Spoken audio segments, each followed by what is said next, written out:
Hey, ¿qué tal? Bienvenidos a un episodio más de Nutrir con Mente. Otro miércoles para nutrir la mente con información muy valiosa, ¿no, amiga? Sí, aparte estamos súper emocionadas porque la invitada que tenemos, ya tenemos varios años conociéndola porque fue nuestra profesora en la universidad y fue parte fundamental en nuestra formación como nutriólogas, y estamos súper agradecidas de que haya aceptado la invitación porque de verdad aprendimos mucho de ella. Totalmente, creo que la palabra que yo usaría sería honradas de tener la presencia, y como nosotras también aprendimos de ella, que queremos que todos ustedes que nos están escuchando y que se interesan por estos temas también aprendan de la mejor. Ella es María del Carmen Ramírez Medel, es química farmacobióloga, egresada de la Universidad Michoacana de San Nicolás de Hidalgo, cuenta con una maestría en ciencias con especialidad en microbiología por el IPN, es candidata a doctora en ciencias con especialidad en biología celular por el CIMBESTAP IPN, y es doctora en ciencias de la educación por la Universidad Contemporánea de las Américas. Bienvenida, Mari Carmen. Bueno, chicas, pues muy agradecida de estar con ustedes. Un gusto de volverlas a ver, y pues todo nuevo para mí. Todo nuevo para mí con la tecnología, como que en un set aquí como nunca antes, para mí estar con ustedes, pues qué padre, ¿no? Sí, la verdad. En esta nueva etapa de ustedes, y pues muchas gracias por la invitación. Gracias por haberse acordado de su maestra, y me estoy muy contenta de estar con ustedes. No, gracias a ti, estamos súper emocionados. Yo estoy temblando porque a ver si no me califica ahorita. A ver si no te vuelvas a probar, amiga. Ok, bueno, no hemos dicho el tema, y la verdad es que el tema, en cuanto lo escuchen, seguramente se van a interesar en él, ¿no? Así es, el tema es enfermedades y alimentos. Hemos platicado mucho de que la alimentación es fundamental para nuestra salud en temas de diabetes, de hipertensión, etcétera, pero no hemos enfocado el tema de la alimentación con una transmisión de ciertos alimentos de cierta enfermedad, o hasta incluso una intoxicación, ¿no? Si no tenemos un buen manejo del alimento, ¿qué nos podría pasar? Que también es algo súper importante para nuestra salud. Totalmente. Hemos estado siempre hablando sobre enfermedades crónicas que nos llevan o el consumo de alimentos a enfermedades crónicas. Sin embargo, también el consumo de alimentos puede llevarnos a una situación aguda que comprometa nuestra salud. Y este es el tema que vamos a abordar el día de hoy. Vamos a iniciar entonces, si les parece, con la primera pregunta. Y la primera es diferenciar, o si nos puedes ayudar a diferenciar, Mari Carmen, entre una intoxicación alimentaria y una infección. Es algo muy fácil desde el punto de vista teórico, obviamente. Cuando hablamos de una intoxicación, la palabra lo dice, me estoy comiendo una toxina. Entonces nosotros tendríamos que pensar, cuando digo que tengo una infección o una intoxicación, tendríamos que pensar qué fue lo que me comí. Si lo que me comí fue una bacteria, un virus o un parásito que me lo como, y ese parásito, bacteria o virus se reproduce en mi organismo, estoy hablando de una infección. Si lo que me comí fue una toxina, que es un producto de un microorganismo como tal, entonces me intoxiqué. Habrá algunas bacterias que producen toxinas, y cuando yo me como la toxina, inmediatamente vienen los síntomas. También lo puedo diferenciar por en qué momento aparecen esos síntomas. La intoxicación generalmente aparecen en muy tempranas horas, como a las 6 horas, podemos decir. De consumir el alimento. De consumir el alimento que está intoxicado.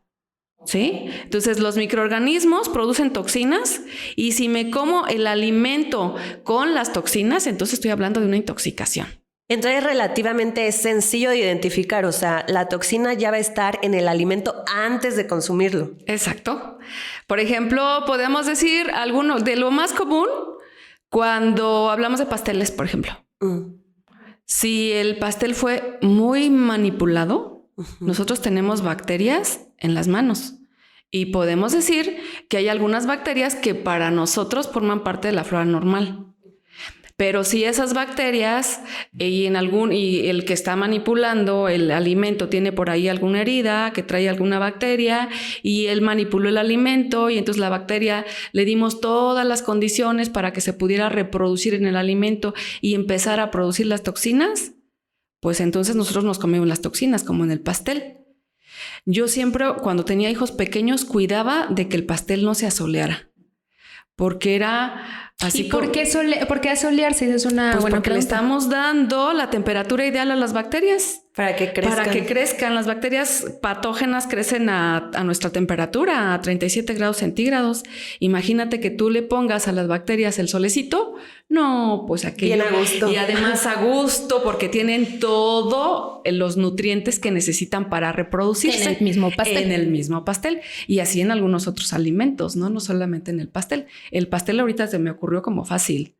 No, fíjate que ahorita que comentas el pastel, yo fui en alguna ocasión a una boda y de este pastel de 1000 torres y todo, y era en un jardín. Entonces ya consumimos el pastel y todos muy felices, 1 hora, 2 horas y ya toda la fiesta nos andábamos muriendo. O sea, de verdad se acabó la fiesta. Yo tengo una pregunta. Sí. ¿Las toxinas modifican el sabor del alimento? No necesariamente. Ok. No, o sea, ni porque cuenta además, te das. no te das cuenta de que te comiste la toxina.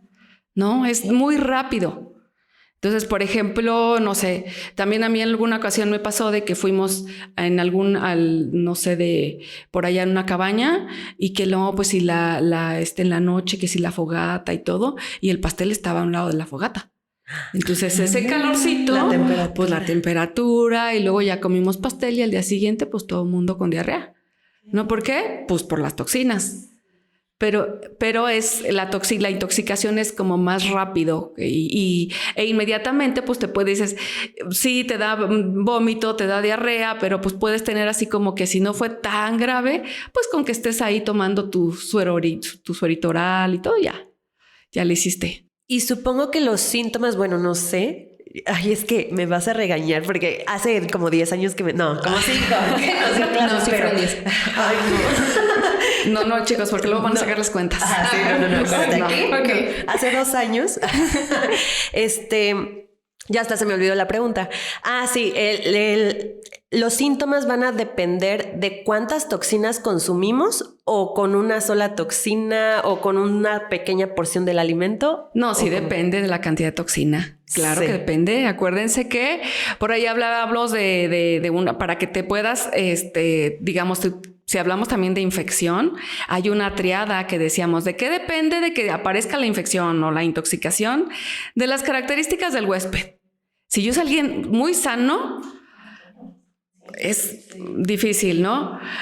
Soy sano, pero además, si es muy poca o mucha la cantidad, también influye. ¿Y qué más? El ambiente.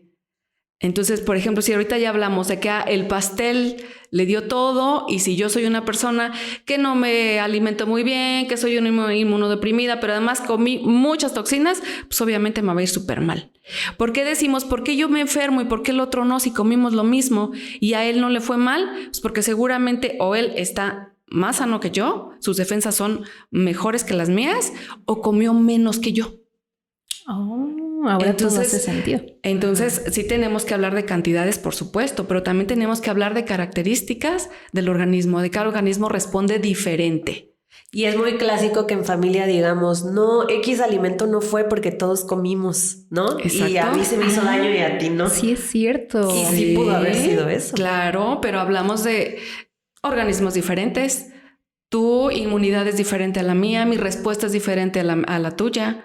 Claro. Entonces, cuando yo, por ejemplo, vengo de un lugar muy pequeño, de una zona que cuando yo era chica, pues era rural. Entonces yo tuve contacto con infinidad de cosas y podemos decir que mi inmunidad es mucho mejor a una niña que es de una zona urbana que no tuvo contacto con bacterias, ni tierra, ni nada de eso. Pues por supuesto que yo le gano. Sí, claro. ¿No? Para que vean que es bien importante que dejen a los niños un rato jugar en el piso. Por supuesto. ¿No? Porque luego vemos ahí como que los ponen en una burbuja y están afectando hasta su vida adulta, la inmunidad. Oye, ahorita se me vino, perdón que toque este tema, pero ahora con la pandemia que tuvimos, que ahora sí nos enfrascamos en un cubito y nos pusimos alcohol cada que podíamos y tal, pues creo que limitamos un poquito este contacto para poder desarrollar un sistema inmune un poquito más fuerte, ¿no? Claro, sí. Yo diría que fue uno de las... Digamos que no fue una consecuencia, pero también pues era la única forma que teníamos de cuidarnos. Totalmente. Porque ahí teníamos que valorar que no podíamos enfrentarnos a algo que no conocíamos. Y justamente los niños COVID o los bebés COVID, que son estos bebés que son nacieron muy cuidados. Muy cuidados. Ajá. A ver cómo les va en el futuro también En a unos ellos. años. Sí. Me voy a regresar tantito a la pregunta de los signos, bueno, de los síntomas, ¿no? ¿Cuál es la diferencia o son iguales entre una infección y una intoxicación? No, bueno, podemos decir que algunos sí se comparten. Por ejemplo, podemos hablar de que en una intoxicación pues tenemos diarrea, tenemos vómito, el dolor del estómago como tipo calambre, pero también cuando hablamos de infecciones podríamos hablar también de diarreas, de vómitos, a veces de temperatura. Entonces, también ahí el médico tiene que hacer una buena exploración, sobre todo la historia clínica de qué fue lo que comiste, y toda esa historia pues le va a ayudar al médico a saber si se trata de una intoxicación o una infección. Que las infecciones pues ya son, digamos, tienen un periodo de incubación mucho más largo, porque se acuerdan que comentábamos la infección la va a ocasionar el microorganismo cuando se instala en mi organismo. Si hablamos de bacterias, pues pudiera ser hasta, no sé, unas 72 horas. Pero si hablamos, por ejemplo, de parásitos, los parásitos pueden tener hasta semanas de periodos de incubación. Ok. El periodo de incubación es sin los síntomas, ¿verdad? Sí, en lo que el parásito llega, por ejemplo, si hablamos de algún parásito, el parásito llega, se instala, empieza a desarrollar su ciclo de vida y entonces empiezan los síntomas, entonces podemos hablar de periodos de incubación muy largos. Sí, o sea, en lo que saca las maletas, dobla la ropa, se instala bien. Me instalo y hago lo de las mías y entonces ya aparecen los síntomas. A diferencia de la intoxicación que sí es más de manera más temprana. Y entonces, una intoxicación, aparte de que se presenta en menor tiempo, dura menos tiempo. Deslimitada, ajá. Y la infección dura, supongo que más tiempo.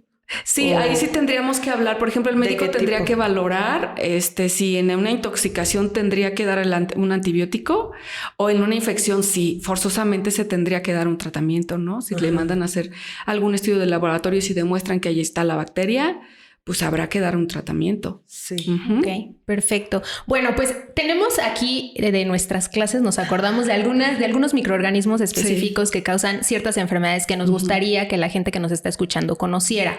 Y vamos a empezar con la primera, que es la salmonela. ¿Qué nos puedes contar de esta? Bueno, la salmonela es una bacteria, bueno, no hablamos de como cosas muy particulares, ¿verdad? Pues podemos decir que es una bacteria gram negativa, que podemos adquirirla pues directamente de persona a persona, pero también a partir de animales.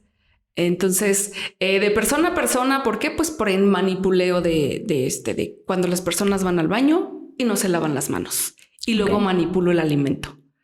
Entonces, de ahí puedo decir que se acuerdan de que había las famosas salmonelosis y entonces de ahí puede venir, pero también podemos hablar, por ejemplo, del pollo.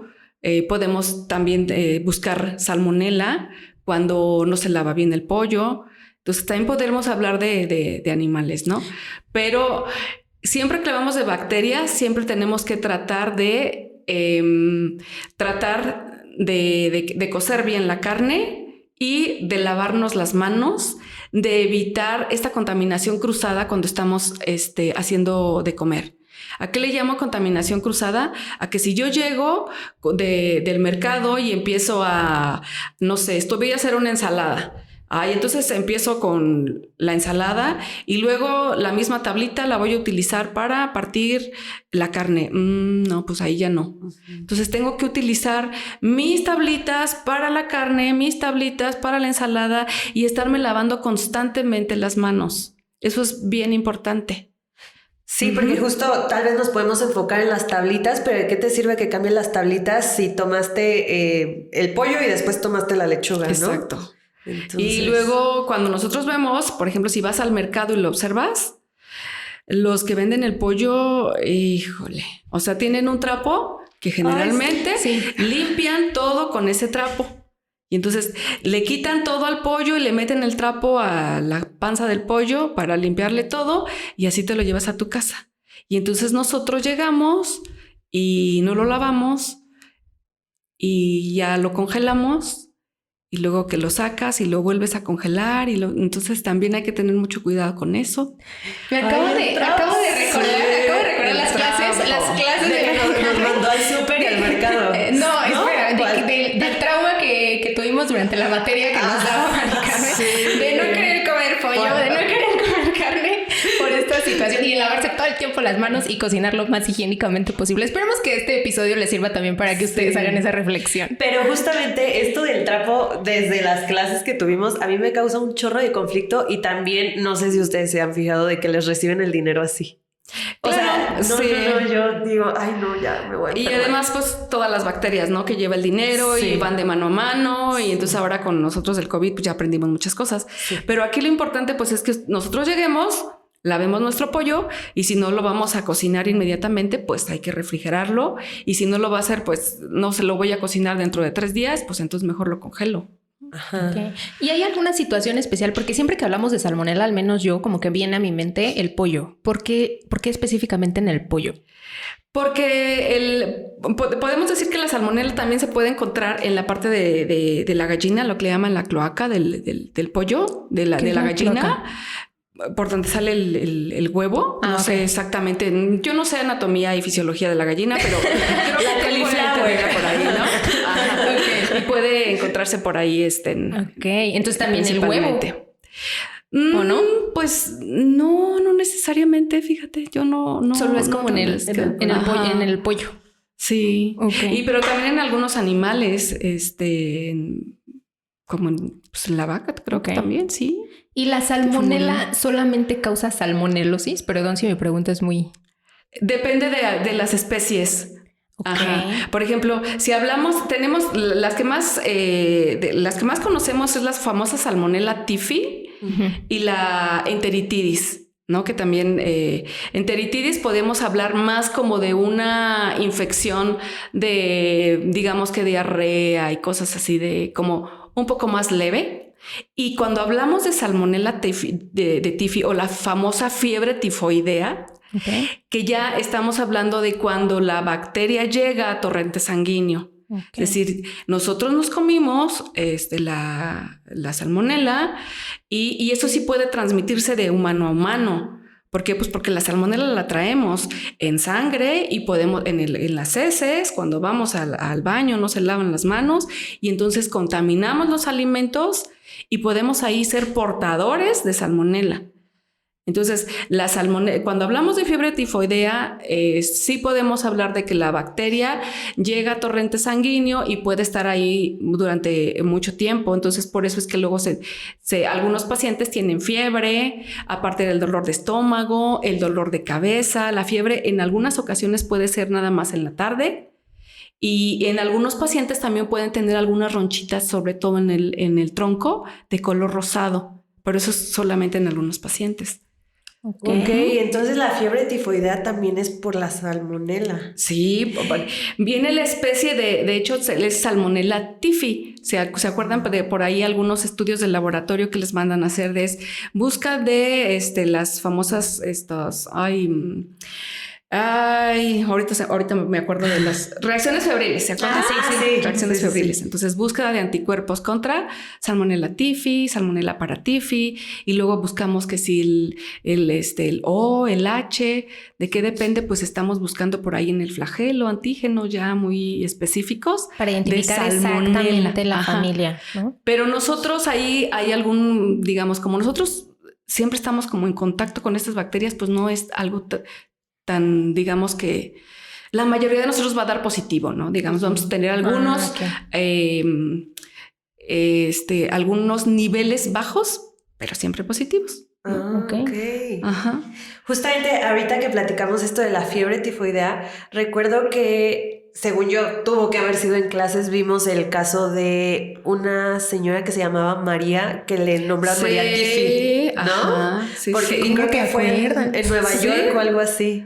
Según yo fue en clases o no sé de dónde lo saqué. Sí, que fue él, pues precisamente que ella había contaminado a muchas personas, había infectado a muchas personas porque ella era portadora de salmonela. Ajá. Y entonces ella preparaba alimentos y pues Sí. Mucha gente pues fue positiva precisamente porque ella preparaba los alimentos. Sí. Ok. Pero está muy interesante esa historia. Depende mucho pues de la especie, ¿no? Acuérdense que salmonela estamos hablando del género y podemos hablar de muchas, de varias especies, pero bueno, las que más nosotros podemos hablar es Enteritidis y la famosa Salmonella typhi, que ocasiona la salmonelosis o la famosísima fiebre tifoidea. Ok. Bueno, vamos con el siguiente, ¿no? El siguiente sería el botulismo. Botulismo. Ese me acuerdo que era mi favorito de la carrera. No sé por qué, o sea, me gustaba mucho estudiarlo, no que me fuera ahí a enfermar o algo, pero me gustaba mucho enfermarme de botulismo. Me encantaba. Poco común el botulismo, sí, pero bueno, importante, ¿no? Ajá. Sí. Bueno, el botulismo es producido por una bacteria que se llama Clostridium botulinum. Clostridium es un género de bacterias anaerobias, es decir, que crecen en ausencia de oxígeno. Por eso es que se asocia más, por ejemplo, cuando hablamos de alimentos enlatados y cosas así. Sí, estudié. ¿Por qué? Pues porque ahí hay ausencia de oxígeno. Entonces no es tan común, pero Clostridium botulinum produce toxinas precisamente cuando el alimento se llega a contaminar y que sobre todo en latas donde haya, digamos, ausencia de oxígeno, aunque no sea, digamos, no puede ser cero, no, si con bajas concentraciones de oxígeno se puede dar esta, digamos, reproducción de la bacteria y entonces se producen toxinas.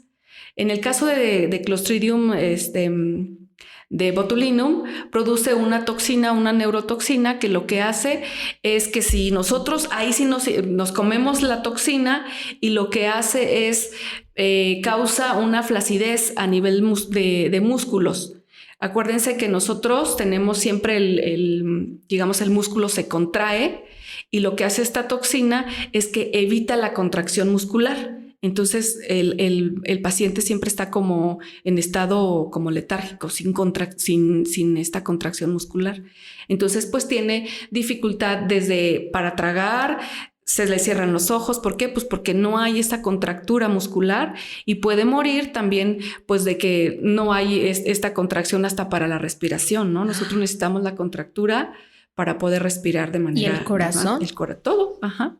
¿Y cómo es que se contamina una lata? Por el manipuleo también. Ajá. O sea, por no lavarla bien. Porque Clostridium produce esporas y recordemos que las esporas es muy fácil que se puedan diseminar. Okay. Entonces, por una falta también de higiene al estar... Al envasar, ¿no? Sí, puede ser. Ajá. ¿Es más fácil que una lata con alguna bolladura pueda presentar algo así o nada que ver? Pues mira, realmente la bolladura ya no tendría nada que ver si el alimento está contaminado. Ok. Ajá. Entonces, sí, porque es el momento del envasado. Ajá. Si el alimento está contaminado, pues el alimento va a estar todo el lote contaminado. Entonces, pero sí se recomienda que si tú ves una lata que está dañada, pues mejor no hay que consumir. Y sobre todo si ves una lata que está, por ejemplo, las latas siempre deben estar tapaditas y sin cero aire, ¿no? Y si observas que la lata está como un poquito inflada, pues quiere decir que ahí hay producción de bacterias, entonces mejor le dejamos ahí, ¿no? O sea, de nada ayudaría a lavar bien la lata de afuera, ni nada, esta es parte interna. No, porque Clostridium es una bacteria anaerobia y ya estas condiciones ya se los dimos con un alimento enlatado. O sea que si yo me llevo a enfermar de algo así, es culpa de la industria, ¿no? O sea, ahí sí se mete en un problema. Por ahí falló algo de la industria. Por eso es que a veces en los lugares, en las industrias donde hay producción de alimentos, no es tan fácil que dejen a las personas que vayamos a observar, a los estudiantes. Ay, sí, voy a visitar. Ajá. No es tan sencillo que dejen así como, ay, sí, van a visitarnos. No, ¿por qué? Pues porque ponen en riesgo pues toda la inocuidad, ¿no? Sí. Del lugar en donde se tiene que trabajar. Súper, sí, es cierto. Yo nunca me había puesto a pensar de que casi no podemos ir a fábricas. Yo me acuerdo de una refresquera muy famosa aquí en Morelia que sí nos llevaban, pero había como un Claro. área súper específica. Y nada más. no creo que haya sido o sea, el lugar exacto en donde se... Sí, Era como ya un nada más. museíto, Sí. yo creo. Sí, yo también creo eso. Sí, porque pues sí deben de tener un control muy grande con el alimento. Y acuérdense, porque en todos los lugares vamos a encontrar bacterias. Sí. En todos.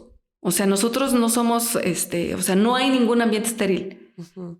Pues por eso El vientre materno tampoco, ¿verdad? No, ahora se sabe que no. Por eso los indicadores de los alimentos, ¿no? Cuando hacemos algunas pruebas para saber inocuidad alimentaria, pues no es que los vamos a encontrar estériles, es que vamos a encontrar bacterias que cumplen con una norma, pero que nos dicen qué probabilidades hay de encontrar una bacteria patógena, porque bacterias las vamos a encontrar siempre. Solo que la cantidad no repercuta en la Exacto. O salud. que no sea una bacteria que pueda causar alguna enfermedad. Porque las bacterias van a estar presentes. Sí, para que no les tengan miedo, solo Solo precaución, ¿no? solo precaución y ya, y consumirlas en las cantidades adecuadas.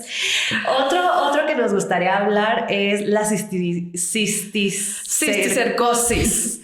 Yo me acuerdo que un compañero mío de la universidad me platicó que su tío tenía este problema y me quedé impactada. Como que esta sí es más común, Más ¿no? común, La yo incidencia, porque yo también he escuchado. ¿Tú también? Pues, O sea, no recuerdo bien qué persona, pero sí recuerdo como que es muy hablada, por lo menos. Pues yo creo que ya no tanto. Yo creo que ya todos como que sí tenemos mucho esta cultura de lavarnos las manos, lavar alimentos y todo esto. La cisticercosis, pues viene de un, eso sí ya hablamos de un parásito, ¿no? Del parásito de Taenia solium, que viene de, pues, el cerdo. Sí. ¿Sí estamos bien? Sí. Taenia solium, sí, porque Saginata es de la res, Sí. ¿no? Pero son las tenias. Y digamos que este parásito tiene 3 estadios. Cuando es huevo, cuando hablamos de otro estadio que es el cisticerco y luego la fase adulta. Digamos que tiene que pasar por los 3. El huevecillo, luego crece, se convierte en cisticerco. Y luego ese cisticerco se va a convertir en algún momento en la fase adulta, que sería el gusano que todo el mundo conocemos como un gusano plano de muchos metros, ¿no? Que se aloja en el intestino, ya sea del cerdo o del humano. Okay. ¿De qué depende? De la fase que nosotros nos comamos. Ajá. Por ejemplo, si yo me como los huevecillos del parásito, la fase adulta, el gusano plano. Yo me como los huevecillos. Cuando el huevecillo llega a mi intestino, va a pasar a esta fase de cisticerco. Okay. Esa es la fase grave. ¿Por qué? Porque entonces el cisticerco puede migrar a donde se le pegue la gana. Puede migrar y quedarse, digamos, de forma subcutánea en el lugar que quiera, en algún músculo, y ahí no va a hacer daño. Pero cuando llega y le gusta migrar hacia el cerebro y se aloja en el cerebro, pues eso sí ocasiona pues más daño, ¿no? Finalmente nuestra respuesta inmune va a hacer lo que tiene que hacer, que es contrarrestar, que es calcificarlo. Pero ahí depende de la zona donde se alojó, que es el daño que va a causar. Y podemos tener a pacientes con convulsiones, podemos tener a pacientes con muchos dolores de cabeza, o podemos tener a pacientes que ahí se alejó el cisticerco, ahí se quedó, se calcificó y no pasó absolutamente nada. O pacientes que dicen, ay, es que yo recuerdo a una alumna que me decía, yo me di cuenta que tenía cisticercos porque hacía la tarea hincada. Me ponía a escribir en la cama y yo me di cuenta que alguna vez me molestaba algo en mis rodillas y tenía algunos cisticercos ahí. Digo, ¿moviéndose o cómo? No, pues ahí estaban alojados y pues a ella le molestaba la fase del parásito y ya se los quitaron y ya no pasó nada. Hay ciertas zonas donde sí se pueden quitar. Sí. Porque sí, supongo claro. que en el cerebro va a ser muy complejo. Ahí dejamos que la respuesta inmune haga lo que tenga que hacer, que es generalmente los calcifica. Ajá. Llegan los neutrófilos y hacen lo que tienen que hacer y luego ya llega toda la respuesta, se calcifica y no pasa nada. Ahí sí, solamente los médicos lo que hacen es pues dar un poco de antiinflamatorios para evitar pues esto la respuesta, para evitar esta respuesta, porque siempre nosotros vamos a responder con inflamación. Y la inflamación causa dolor. La inflamación es lo que va a causar pues también a nosotros mucho problema, ¿no? Entonces generalmente dan antiinflamatorios para ir nivelando un poco la respuesta inmune también. Okay. Entonces lo peligroso es consumir el huevecillo. El huevecillo, cuando estamos hablando de cisticercosis. Ajá. Pero yo puedo consumir el cisticerco. Es decir, el cerdo se comió los huevecillos y el cerdo entonces tiene cisticercosis. ¿Sí estamos de acuerdo? Sí. Y entonces decíamos que el cisticerco puede migrar a donde quiera y puede migrar pues al músculo, y en el puerco luego al cisticerco le gusta la lengua. Por eso que luego al puerco le digamos revisan la lengua, que no haya cisticerco. Nosotros podemos consumir la carne con cisticerco. Y ese cisticerco, cuando llega al organismo, ahí se libera en el intestino, y eso es lo que va a dar origen al adulto, a la fase adulta. Entonces se libera el cisticerco, se genera la cabecita de la fase adulta, y ahí empieza el crecimiento de todo el gusano plano, largo. Entonces nosotros nos podemos enfermar de cisticercosis cuando comemos los huevecillos del parásito, pero también nos podemos enfermar podemos tener la fase adulta del parásito cuando nos comemos el cisticerco. Okay. Entonces por eso es que yo creo que la gente le tiene como mucho miedo a la carne de puerco. Yo siempre me he preguntado por esta razón, ¿por qué la gente le tiene tanto terror es que no como carne de puerco? Y digo, ¿por qué? No sé, nutriólogas, ustedes me dicen, ¿tiene algo de malo la carne de puerco? No. Nutricionalmente no. Nutricionalmente no, pero todo el mundo le tiene como su respeto. Y yo creo que viene de ahí, porque mucho tiempo pues el cisticerco, o sea, la carne venía contaminada con cisticercos. Entonces ahora ya no. Nosotros nos podemos asegurar de que la carne no tenga cisticercos. Claro que sí, cociéndola bien.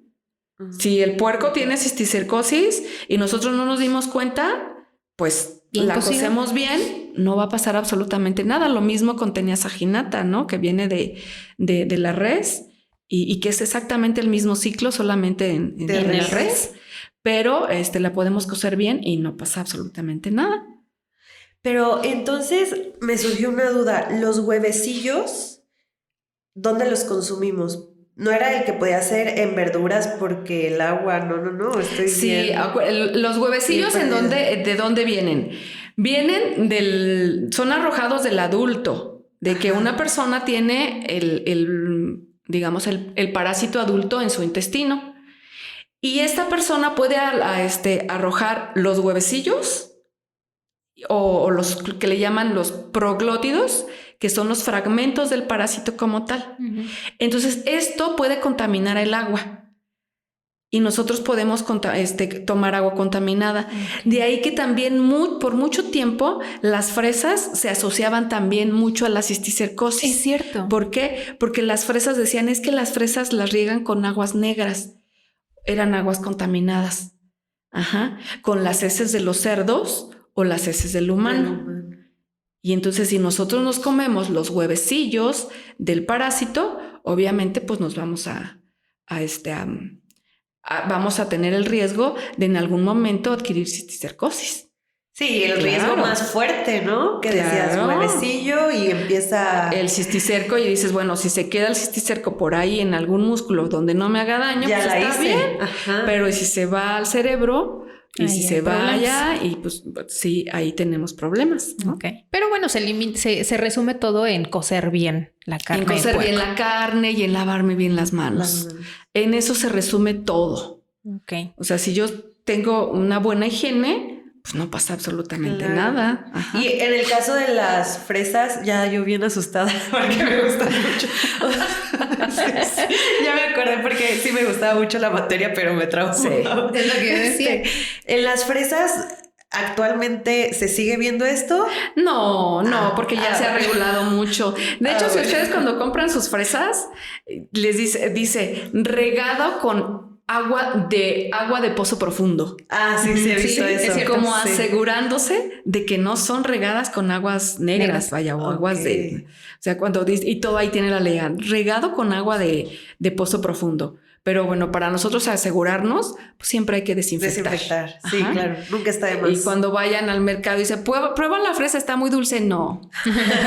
Yo le creo. La compro, la llego, desinfecto y hasta después de que esté desinfectada me la como. Compruebo que estaba dulce en mi casa. Sí, es cierto. Y una en el mercadito decía, a ver, vente. No, yo nunca acepto nada en el mercadito. Yo sí, a mí del que quiero, ¿no? Ok, vamos a pasar con la siguiente y última enfermedad que creo que también es un poco conocida, que es E. coli, o lo que puede causar E. coli.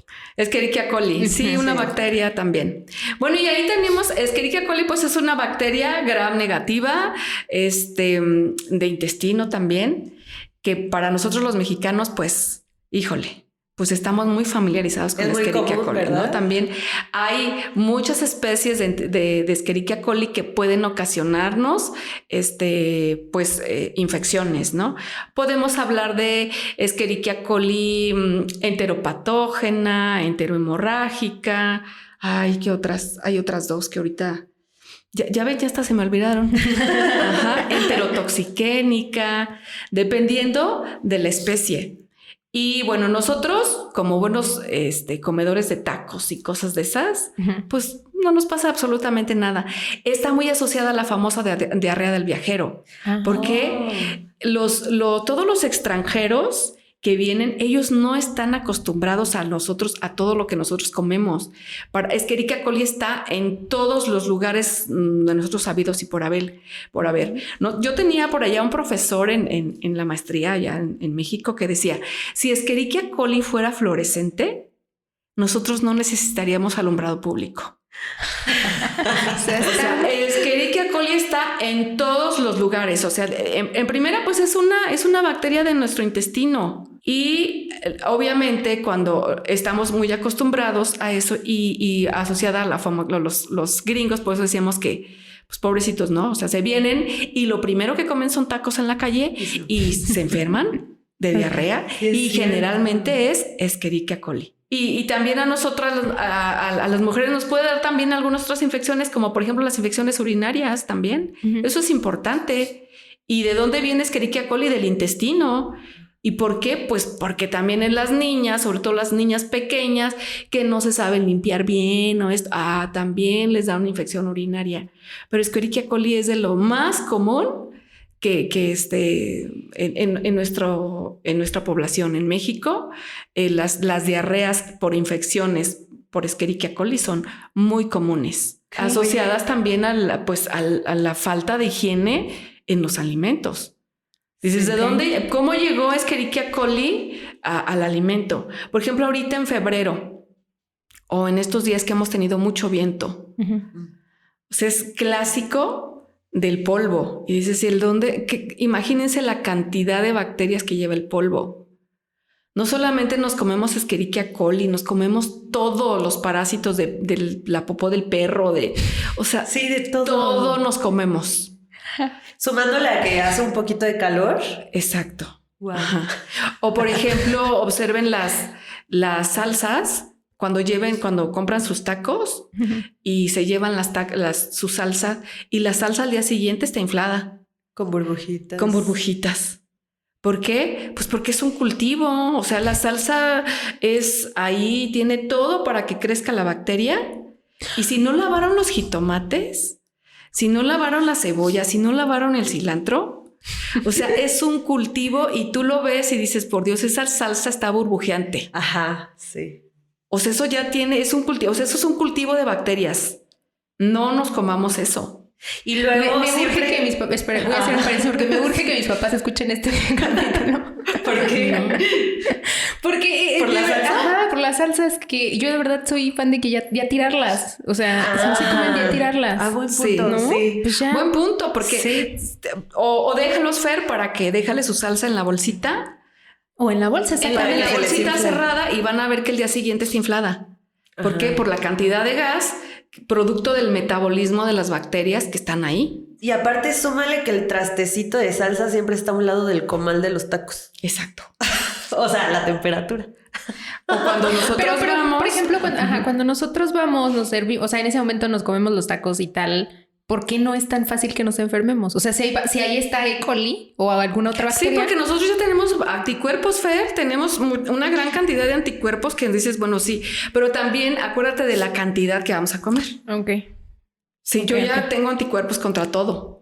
Si mis defensas son buenas, si la cantidad de bacterias que hay ahí no son suficientes para que yo me enferme, está todo bien. Ok. Pero si una persona que no ha tenido contacto con esa bacteria... con un poquito que coma, no, pues así le va, ¿no? Okay. O cuando ustedes vean, o sea, observen, yo siempre que llego a la taquería, siempre le hago así a la salsa y si hay poquitas burbujas, ok, no Adiós. Como salsa. Aquí está el tip, porque yo no lo he hecho. O sea, porque luego las burbujas se ven, así dices, esa salsa no es de hoy. Esa salsa es de ayer. Sí, o sea, esas burbujas no es de que la acaban de licuar. Sí, no, porque sí se distinguen. Sí, o sea, sí. Ok. Porque de repente ya no le moviste y siguen apareciendo las burbujitas de como si tuviera, no sé, una gaseosa, ¿no? En la salsita. No, y aparte me pongo a pensar, o sea, los recipientes que utilizan para la salsa de verdad están muy mal, porque aparte las cucharas entran y salen, Exacto. van por mano de todo mundo. Sí. Bueno, pues Sí. eso queríamos lograr. Ustedes que se den cuenta. Ya no coman tacos, ya no coman fresas, ni puerco, No, ni yo creo nada. que podremos resumir bien que un buen manejo de los alimentos va a hacer toda la diferencia. Y para esto, justamente el episodio que tenemos el próximo miércoles, vamos a hablar de esto para saber cómo podemos prevenir estas enfermedades.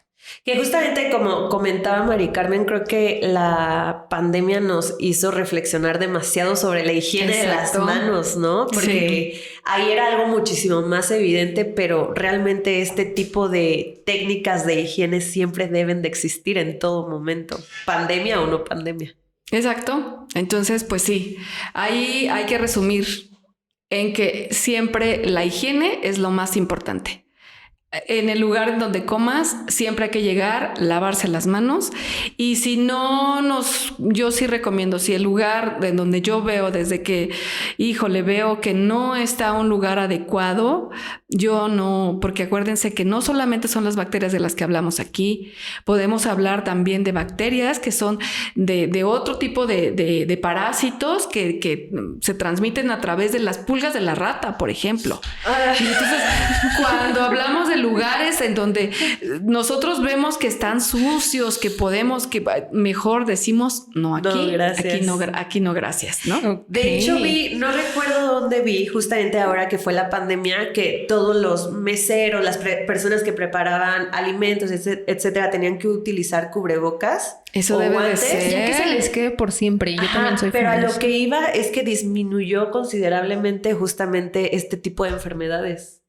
Por tema de alimentos. Sí. Yo saben que nunca como los pasteles estos que están muy de moda. No sé cómo se le llama esto que es. ¿De fondant? Ajá. Que es como durito. Si se fijan, es algo muy manipulable. Sí, pues Sí, se toca con siempre es como plastilina. Muy manipulable. Y yo cuando veo al señor que hace los pasteles en la televisión, que tiene un programa especial. Sí. Cake Boss, Buddy. Y no se ponen cubrebocas y lo pintan y lo manipulan todas las veces. Yo digo, es que no me voy a comer eso. Jamás me comería eso. Y traen el bigotito por acá. Exacto. Sí, es cierto. Oye, total razón. Sí. Bueno, pues otro tip más que pueden agregar a la lista. Nada de fondant. Oye, la verdad es que, yo amo estos temas. Yo podría estar 3 horas hablando de esto. Sí, lo o sea, sabemos. entre mi sonrisa me agarro de la silla, ya no quiero comer tacos, pero me encanta. Pero bueno, ya el tiempo lo tenemos limitado. No sé si gustas agregar algo más, Mari Carmen, que necesitan saber los que nos están escuchando. No, pues creo que quedó todo claro y pues un gusto, chicas, de estar con ustedes, de volverlas a ver. El gusto fue nuestro totalmente. Sí, totalmente. De verdad, agradecemos mucho que nos hayas podido acompañar, que nos hayas regalado un poquito de tu tiempo y estoy segura de que este episodio va a ser de gran información para todos los que nos escuchan. Sí, ya todos van a estar igual que nosotros con la cara de lo de las ratas. Ya vamos a traumar a todos porque aquí o todos coludos o todos rabones, como dicen, ¿verdad, productor? Pues bueno, hasta aquí el episodio del día de hoy y por lo pronto el próximo miércoles vamos a hablar todavía más de este tema para saber cómo prevenir y qué cuidados necesitamos tener específicamente para combatir estas enfermedades. Sí, manejando adecuadamente los alimentos. Mari Carmen, muchas gracias, nos dio mucho gusto volverte a ver y esperemos que no sea la última vez que te tengamos de invitada aquí. Claro que no. Ojalá que me vuelvan a invitar. Obvio que sí. Claro que sí. Pues bueno, hasta el próximo miércoles. Nos vemos el próximo miércoles. Bye bye. Adiós.